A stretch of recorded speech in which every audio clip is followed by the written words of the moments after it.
right, I think this is my favorite farm strategy that I've come up with so far in this league, more than Ultimatum, which was definitely more profitable, more than Essences, which is also pretty easy, more than really anything else. This is kind of a fine-tuning of some stuff I've already done in the league, and we're just going to get right into it.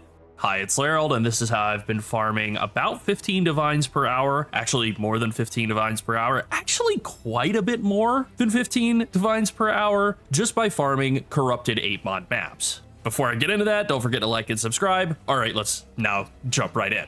So, what are we actually doing in this strategy? What is the whole point here? I think the main goal really is we're farming 8-mod corrupted maps, and then we are bulk selling those on TFT. That's where I've been doing it. I know there are some other avenues for bulk selling corrupted 8-mod maps, all of these random bad boys, and how much you want to make off of that is kind of up to you. I don't offer to regax for people. If you're willing to do that, people will pay a premium, a pretty significant one, like 50% markup.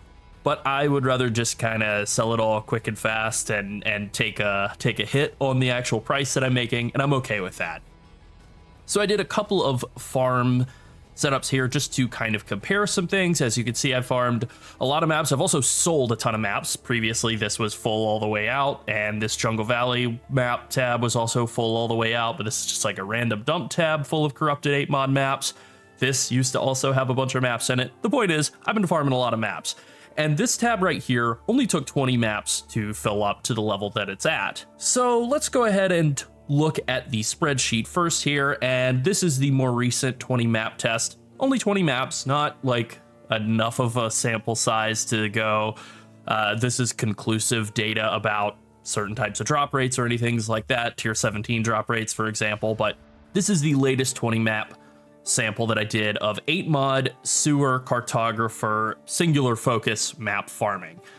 And as you can see, I farmed 75 8-mod toxic sewers and 27 8-mod dunes maps in that 20 map span. So about 100 maps in that span of 20 maps. So about 5 maps per map, which is pretty good considering that corrupted 8-mod maps, if they're the right type of map, so basically toxic sewer is now really valuable because Ziggurat drops there, and Ziggurat is now valuable. And then also dunes is connected to toxic sewer, so by farming toxic sewer, it's very easy to farm up a lot of dunes, and vice versa. And they're both very valuable maps to farm, very valuable maps to sell to other players. So both Toxic Sewer and Dunes are worth about 10 chaos each. Jungle Valley is as well. It's connected to Waste Pool, which is a significantly less valuable map than Sewer or Dunes. So Sewer and Dunes are really the two best to do in conjunction with each other, but you can do Jungle Valley as well. It's okay. The map boss of Jungle Valley kind of sucks, and that would, I think, be the biggest issue with farming Jungle Valley compared to Sewer and Dunes, which have really easy map bosses to deal with. So in terms of the setup, in terms of the cost, I am counting the cost of a map. I did basically an initial setup of farming up all the maps I needed. I chiseled up and alked and valled like 6 maps and then ran this scarab setup and farmed up the 20 maps I needed in the 5 or 6 maps of doing that. I think it was 5. I farmed up the 20 toxic sewer maps I needed just in that little span of time to then get the ball rolling here. And I think the thing that is nice about this whole setup is this is something you can do for even just like 20 minutes at a time to farm yourself a bunch of corrupted 8-mod maps to then do other strategies with and cut out having to buy them from other people. Or you can do this as a strategy to then sell them to other people. The point here is that it is like low cost farming. It is very fast. You know, if you have sometimes you'll run into maps that just aren't very good. Like you don't get a lot out of a map. You might only get 1 or 2 maps out of a map. That's okay. You'll make up for it on the next one where you might get, I've had some maps where I had like 15 maps drop in a single map. That's kind of how it goes. It's a little bit of back and forth, but ultimately it does all even out to be, as we can see here, very profitable considering the low investment that's going in. We're just blasting through these maps super, super fast. So let's look at these scarabs here. Scarab of Hunted Traders is a must-have, and Scarab of Cartography Scarab of Corruption is obviously a must-have. You're not going to get 8-mod corrupted maps to drop if you're not using this Scarab. And Scarab of Hunted Traders just adds a ton of dudes into your maps, so of course you want to run that as well.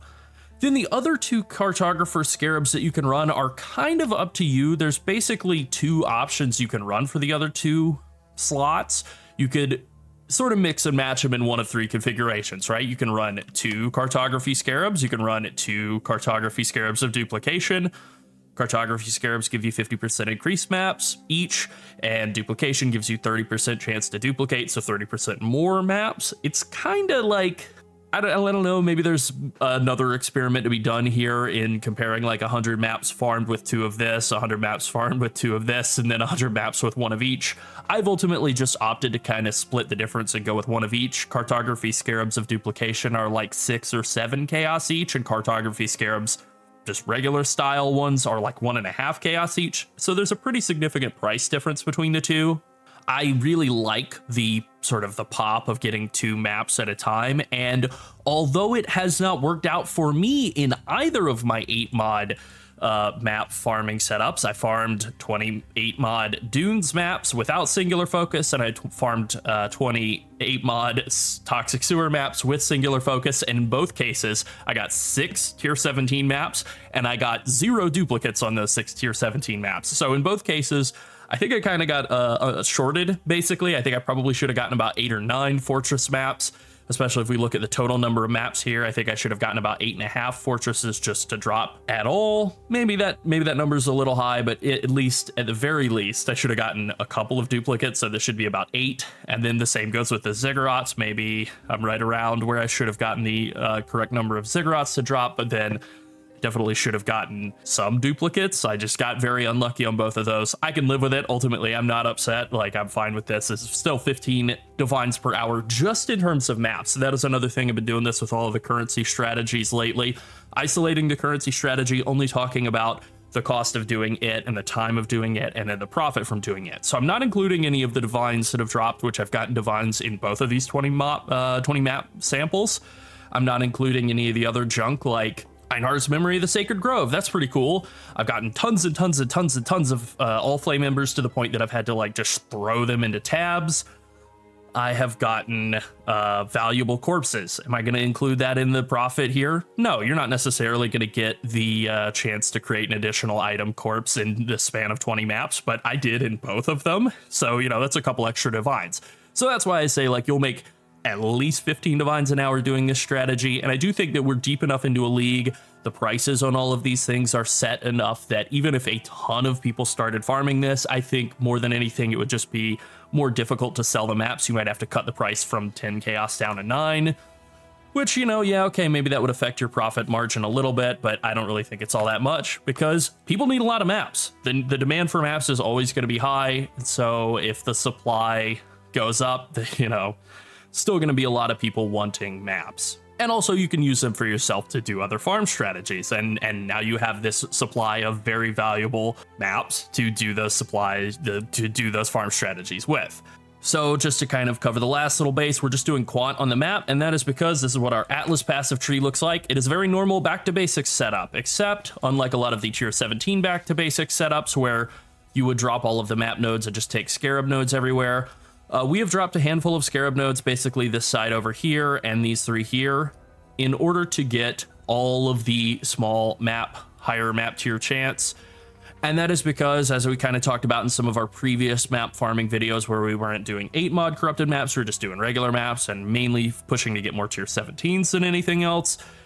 This all adds up into the map pity system. I don't remember what the exact term they have for it is off the top of the dome, but we'll call it the pity system. Basically, by having all these little bits of chance of getting higher tier maps, it cumulatively adds up to throw a lot more maps at you throughout the course of mapping. Now, we are getting scarabs. We are getting a lot of value out of scarabs, even though we're not lumping that in. And realistically, we probably should be lumping that in. I just didn't want to count it because scarabs can vary so wildly. You get a divination scarab that's worth like 8-10 divines or whatever. Do you want to include that in the 20 map sample? That's going to skew the results a bit. So ultimately I blocked Deli and Abyss because those are very low value. And then I also blocked Ritual because I think I've done enough Ritual for now for the league. I have played around with blocking Legion and Breach. Those scarab values have kind of jumped and dropped and jumped and dropped. So I've just sort of left those alone. I can stockpile all of the ones that I think might actually have some value, but it seems like Deli and Abyss are gonna be rock bottom prices, and then Ritual's kind of in the same boat, I think. We're taking all the map mod effects we possibly can, all the quant we possibly can, and we're taking back to basics. We're doing everything we can to get as much map mod effect, as much quantity on our maps. And in some of these maps where back to basics will roll high, and we are running 8 mod maps, you know, we self-farmed up those 8 mod maps initially, we're running those 8 mod maps. Sometimes, if the rolls are good, you might get 330, 340% quantity on the map, and then you might get 15 or 16 maps in a single map. That can happen. I have played around with not doing any sort of weighting toward better types of scarabs, but, you know, it's kind of nice to be able to self-sustain on the cartography scarabs and to just have some domination scarabs stockpiled for, like, leveling up a character later. And then ambush is kind of the one other scarab that has a valuable alternative in this set. So, you know, you don't have to do any of this waiting. You can just take those 3 points and come over here and give yourself 9% increased scarab chance. I'm already at 128% increased scarab chance, so that'd put me at 137. Maybe it'll give you a couple more scarabs, maybe not. You could also block stuff if you want. There's definitely a lot of freedom in this setup. I would say the main thing to play around with is whether you want to run singular focus or not, and that sort of is the crux of the experiment here. So let's take a look at these two sets here. I've already cleared out all of my tabs from having done the Dunes experiment. I literally sold them all yesterday. I sold them all and finally got around to buying a Mage Blood that I'm still haven't like equipped or anything. So the initial setup, the initial test, I ran 8 mod Dunes maps. I had basically this exact same Atlas passive tree. Maybe some of the Scarab stuff was different, but all the map stuff was the same, except I wasn't running singular focus. That was the only difference. And in the span of those 20 maps, I had favorited 11 favorites on Dunes and 1 on Sewer. Or I guess all 12 favorites on Dunes, none on Sewer since I wasn't running singular focus. And I got 51 Dunes, 29 Sewers, 55 random maps. I think a couple of those were Jungle Valleys that I was actually able to sell for about 10 chaos each, but the rest of them, as we can look at in this tab here, I haven't sold these. Obviously, there's some extra stuff on top of just the 55 maps, but yeah, like I haven't sold any of this. It hasn't moved. And that is sort of the problem, I think, with running 8 mod corrupted map farming without singular focus. I know there's a lot of discussion, and I think a lot of people generally agree that running singular focus will reduce the number of tier 16 maps or tier 17 maps that you get. I will say that in my case, the times when I've played around with that, experimented with that, to a letter. Every single time that I turn singular focus back on and then run a map, I get a tier 17 map in the very first map. That has happened literally every single time. I feel like it's the game trying to screw with me. But with that all being said, if we just say like, okay, you cannot sell any of these 8 mod random maps, although they do sell eventually, they're quite a lot lower demand than Dunes and Sewer and Jungle Valley. If I were to just say they're a wash, I'll never sell them, then the profit per hour, the price, the margin on this would be this. And as you can see, that is a good bit lower than what we were getting out of running singular focus, where you are locking in on only 2 maps. You are putting 11 favorites on the map that you really want, Sewer or Dunes, whatever, and then you are putting 1 favorite on the other map, the adjacent map, and getting actually quite a lot of those as well. Now, if you really, really, really wanted to min-max this to the absolute limits, you actually have, I think, a better chance of getting the adjacent map than the one that you're running. So really, if you wanted to like push this to the limit, you wanted to farm Dunes maps, you would put 11 favorites on Dunes, and then you would run Toxic Sewer, and you would get more Dunes maps out of that. Slightly more because of some of the passives like this one right here, Shaping the World, final map boss, and each map has a chance to drop an additional connected map. That sort of thing skews toward you getting just more additional connected maps. Also, there's these down here, the adjacent map drop chance. You could fill out all of these small nodes, but they're a very high cost for a 2% chance to get 1 extra map. I really don't think they're worth it compared to all of the Scarab nodes, all of the other stuff you can get elsewhere in the tree. Okay, one other thing here about the tree. As you can see, I've spec'd out of all of the Torment nodes. There was a lot of discussion in the past about why would I spec into Torment nodes if we're taking back to basics. Back to basics means you can't have Torment monsters, Torment ghosts spawning throughout your map.